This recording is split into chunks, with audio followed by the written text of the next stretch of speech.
A prática filosófica, nas suas formas mais honestas, verdadeiras e intensas, acabam por fundir a vida e o pensamento do filósofo. Na trajetória e na vida de Simone Weil, vemos um esforço constante de habitar as margens, as fábricas, numa tentativa de compreender os paradoxos, as finitudes, as infinitudes, intensidades da vida humana. Em Weil, a atenção não constitui simplesmente uma faculdade psicológica de concentração, mas aparece como a substância própria da oração, como a forma mais pura de generosidade que a alma humana pode oferecer à realidade. A gente pode pensar em termos gramaticais como uma mística da atenção, onde a pensadora francesa, onde a filósofa, onde a mística, onde a operária Simone Weil transfigura ao mesmo tempo o rigor do filósofo com a fadiga e a exaustão do operário numa espécie de liturgia da atenção, da espera, onde o mero ato de olhar, de dar atenção, se torna a porta de entrada para a graça divina. O plano sobre o qual o velho constrói sua reflexão é povoado por uma busca incessante pela verdade, pela justiça, e vai a conduzi-la da academia, da convivência dos livros, da elite do pensamento europeu, até as linhas de montagem da fábrica da Renault, num movimento total que nega a separação entre teoria e prática. Simone Weil nos convida a compreender que a atenção absoluta exige um esvaziamento radical do ego, exige um estado de prontidão onde se suspenda o pensamento e se deixe penetrar pelo objeto, pela realidade, na sua verdade mais nua e crua. Nessa mística, o filósofo e o operário se encontram no mesmo terreno de vulnerabilidade e ao mesmo tempo sacralidade, se encontram unidos pela necessidade de redimir a existência através de um olhar que não busca dominar nem possuir, mas busca simplesmente contemplar e reconhecer a existência do outro. A incursão de Simone Weil no universo do trabalho manual fabril entre 34 e 35 representa um dos episódios mais densos e existenciais da sua trajetória, transformando sua percepção da opressão social numa compreensão profunda da aflição, ou, na linguagem dela, o malheur. Nas entranhas das fábricas, a filósofa não se posiciona como uma observadora externa ou uma intelectual em busca de dados, mas simplesmente como uma alma que se permite receber a marca da escravidão do trabalho na própria carne. O tempo fabril, descrito no seu diário como um fardo intolerável, se revela numa cadência implacável de ordens, velocidades de produção aumentadas e uma fadiga extrema e humilhação sistemática conspirando para silenciar a faculdade de pensar. Nesse cenário, os sons da indústria compõem uma paisagem de rigidez que desafia toda a dignidade humana. Weil narra o impacto do homem sobre a matéria, uma interação de ruídos metálicos, rodas em rotações e a mordida do metal sobre o metal falam de um universo que recusa qualquer graça ou gratuidade natural. Sob as luzes elétricas das madrugadas, o operário é engolido por um universo de ferro duro, frio, onde a uniformidade mecânica imita o movimento de um relógio e se torna algo inabitável e um ar irrespirável para o espírito, em completa oposição à harmonia do sol, dos céus e das estrelas. A experiência fenomenológica da fábrica foi para Velho uma imersão na docilidade e na fadiga que produzem não a rebelião, mas um esvaziamento total da vontade. Produzem uma escravidão que é o trabalho sem perspectiva. A aflição profunda, conforme Velho o concebe, ultrapassa o sofrimento físico comum para atingir as raízes da alma, marcando-a com o signo da servidão e da degradação social. Ela observa que a aflição ameaça o senso de significado e pertencimento, transformando o ser humano em uma coisa enquanto ele ainda é vivo. Contudo, nesse abismo da desumanização, a atenção absoluta pode operar uma transmutação espiritual. Ao experienciar a marca do escravo, entre aspas, Velho concluiu que o cristianismo é a religião por excelência dos escravos, porque oferece um sentido àquilo que o mundo descarta como desperdício, que seria a dor pura e sem voz. A atenção ao sofrimento alheio, expressa na pergunta fundamental: o que você está sentindo ou passando, torna-se assim um ápice de generosidade, devolvendo ao aflito sua identidade sagrada em meio à mecânica da produção. O trabalho fabril revelou a Velho que a alma pode ser mutilada pela necessidade mecânica, mas também que a atenção mantida em meio à exaustão é uma forma de resistência heróica. A opressão cresce como uma sombra à medida que a sociedade se complica e a produção se intensifica, invertendo os papéis entre objetos e humanos. Na sua mística do trabalho, a fatiga torna-se o elemento de autenticidade da poesia e também da filosofia. Nenhuma reflexão sobre o povo é verdadeira se a fome, a sede e o cansaço não estiverem presentes nela como testemunhas da realidade. Através da atenção, o operário pode encontrar fragmentos de uma vida coletiva unânime, onde o ritmo das máquinas se funde à coletividade, permitindo que em raros e pequenos momentos de liberdade interior, o indivíduo se sinta indispensável em meio ao som e à cacofonia do ambiente. Para Velho, a educação e o estudo acadêmico não visam sucesso social, acumulação de saber, mas constituem um treinamento rigoroso para uma vida espiritual através do desenvolvimento da faculdade da atenção. Ela argumenta que a utilidade real de se resolver um problema de geometria ou traduzir um texto em latim reside no exercício do músculo da alma, que um dia será flexionado na direção de Deus e do próximo. O estudo é um campo que contém uma pérola preciosa e a alegria encontrada na busca pela verdade prepara o espírito para a recepção da graça divina. Velho sustenta que nenhum esforço genuíno de atenção é desperdiçado, mesmo quando não produz resultados visíveis no plano intelectual.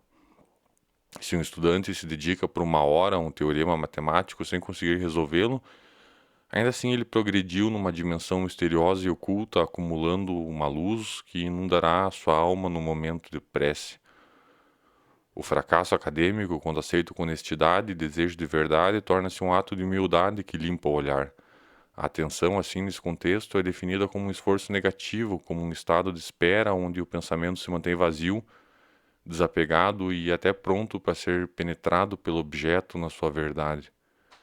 A metáfora da luz é central na pedagogia de Simone Weil. Citando uma lenda esquimó sobre um corvo que anseia pela luz na escuridão eterna até que a terra seja iluminada, ela ensina que o desejo pela verdade é a única força capaz de elevar a alma. Estudar deve ser um ato de esperar pela verdade, comparado a alguém que mantém uma lâmpada acesa aguardando um amado. A atenção absoluta exige que se abandone o desejo de dominar o conhecimento. As disciplinas escolares seriam, nessa metáfora, como sacramentos que preparam o indivíduo para contemplar a beleza e a ordem do universo sem a interferência do seu ego. Essa disciplina da atenção transborda da sala de aula para o campo da ética e do amor ao próximo. A capacidade de dar atenção a quem sofre é descrita por Velho como um milagre, pois exige que o observador se esvazie das suas projeções e piedades impulsivas para simplesmente ouvir a realidade do outro. O treinamento obtido através do esforço honesto com a geometria, ou a gramática, o latim ou a filosofia torna o espírito apto a perceber a aflição alheia não como uma categoria social a ser observada, mas como uma presença humana viva e também sagrada. O ato de estudar, assim, se torna uma forma de santidade acessível a todos, uma via onde o rigor intelectual e a caridade se encontram na pureza do olhar e da atenção. No âmago da metafísica de Weil reside o conceito radical de decriação, ou decriação, ou descriação, ou decreação, o processo voluntário de desfazer o próprio ego para permitir que Deus habite o espaço deixado pela criatura.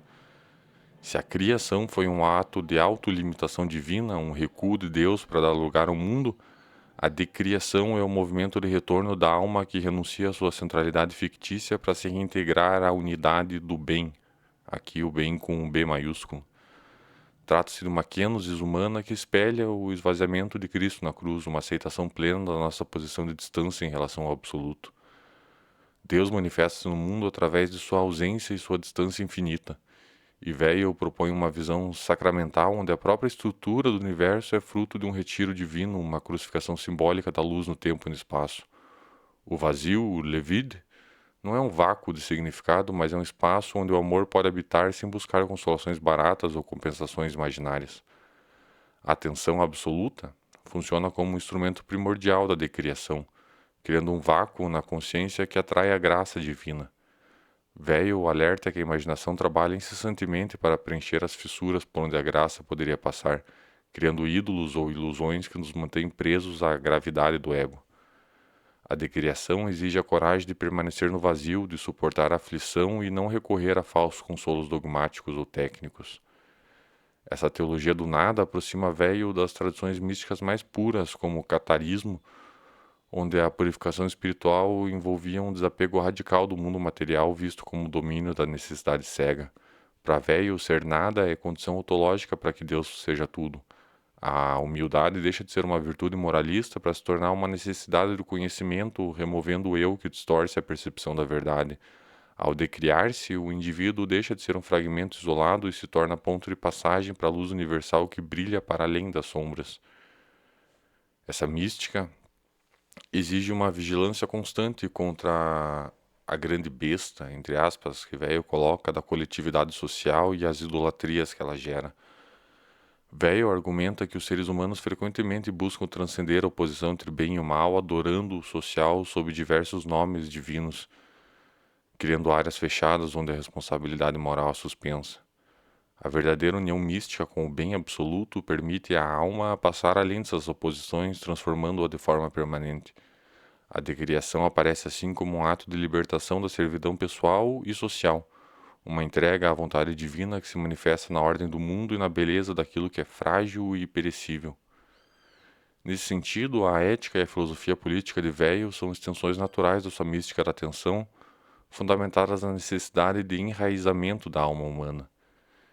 Em sua obra sobre as necessidades da alma, ela identifica o enraizamento como a necessidade mais importante e ao mesmo tempo a menos reconhecida da condição humana, consistindo o enraizamento na participação ativa e natural em uma comunidade que preserve tesouros espirituais do passado, mas também expectativas de futuro. O desenraizamento, provocado pela opressão econômica, pela guerra, pela idolatria do Estado, é uma ferida na alma que impede o ser humano de florescer na sua sacralidade. Amar o próximo para Weil é o exercício pleno da atenção que reconhece a existência independente e sagrada do outro. Esse amor é um amor que não busca consolação, mas que ilumina, que exige a capacidade de ouvir o silêncio daquele que está mudo pela sua aflição. A verdadeira justiça opera no reino do eterno e do incondicional, baseando-se em obrigações que precedem quaisquer direitos. Uma obrigação reconhecida é o que torna um direito efetivo, e o respeito pela sacralidade humana é a raiz de toda moralidade autêntica. A atenção ao outro é um ato de hospitalidade ontológica, onde o observador se retira para dar atenção à presença do aflito e lhe restaura assim o lugar na sociedade humana através de um olhar de compaixão pura. A trajetória espiritual de Weil incluiu momentos de profunda revelação mística em lugares como Portugal, Assis e Solismé. Ao presenciar as esposas dos pescadores numa aldeia portuguesa cantando hinos antigos sob o luar, ela sentiu que o cristianismo era, por excelência, a religião dos que sofrem.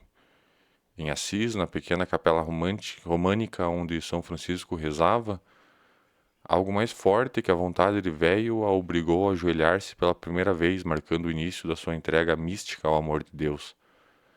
Nessas experiências, a atenção se tornou um encontro pessoal com Cristo, uma presença preenchida de amor que toma posse da sua alma sem necessidade de qualquer mediação dogmática ou institucional.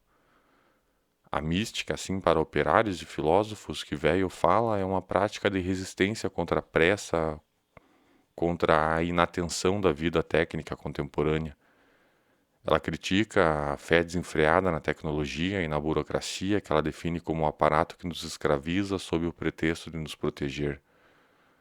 A cura para essas falhas deve vir da atenção e não da vontade agressiva. A atenção move-se contra a vontade de força e dominação. A atenção permite o encontro real com a verdade e com as nossas limitações mútuas como seres humanos. No plano de imanência, a atenção absoluta é o fio que liga a beleza da natureza, o rigor da matemática, mas também o clamor por justiça num único ato contínuo e silencioso.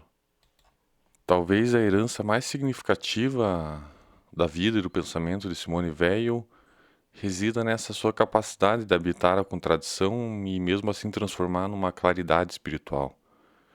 Ela ensina que a atenção é o caminho para a união com Deus e uma prática que não requer rituais complexos, mas um desejo puro e paciente de verdade. A atenção não é um esforço de tensão muscular ou de vontade forçada, mas simplesmente um relaxamento da alma, uma abertura que permite a luz divina e a luz do outro que penetre sem obstáculos. Tanto para o operário exausto quanto o filósofo inquieto, a atenção oferece o mesmo solo sagrado do encontro com o absoluto e com a alteridade. A oração, assim concebida como orientação de toda a atenção da alma em direção a Deus, é a única força capaz de transfigurar a aflição em graça. Através da decriação, o ser humano descobre que o mal e a dor são formas que a misericórdia de Deus assume nesse mundo para nos atrair de volta à luz. A verdade na alma é sempre o trabalho inspirado de algo maior que nós mesmos, e o compromisso radical com essa verdade exige que não haja discrepância entre nossos pensamentos e o nosso modo de vida. Weil viveu sua filosofia até as últimas consequências, encontrando no sacrifício pessoal e na atenção absoluta a plenitude da sua busca espiritual. No mundo marcado talvez pela distração, pelo isolamento ou pela desatenção, a mística de Weil ressoa como um chamado para que descubramos a sacralidade da atenção simples e do olhar. Ela nos convida a cultivar uma atenção que não consome, mas que liberta, uma atenção que não reporta apenas dados e informações, mas que cria um local onde o mundo interior e exterior convirjam. No plano de imanência, onde a vida se desenrola, a atenção absoluta permanece como prece pura, como luz que indica o caminho em direção ao bem incondicional. Quando se olha para o real com a paciência da espera, se permite que a eternidade toque o tempo, transformando cada gesto de estudo ou trabalho num ato de adoração silenciosa. A própria trajetória de Weil é o testemunho de que a inteligência e a virtude caminham de mãos dadas e que o amor é a faculdade suprema da alma. Sua vida, consumida pela fome de justiça e pelo desejo de Deus, permanece como um alento a todos aqueles que buscam uma espiritualidade que não fuja do mundo da carne, mas que abrace em sua vulnerabilidade e glória. A atenção é, em última análise, o reconhecimento de que tudo que é belo traz a marca da eternidade e que amar é simplesmente deixar-se iluminar por essa luz eterna que brilha além de qualquer ego e de qualquer eu.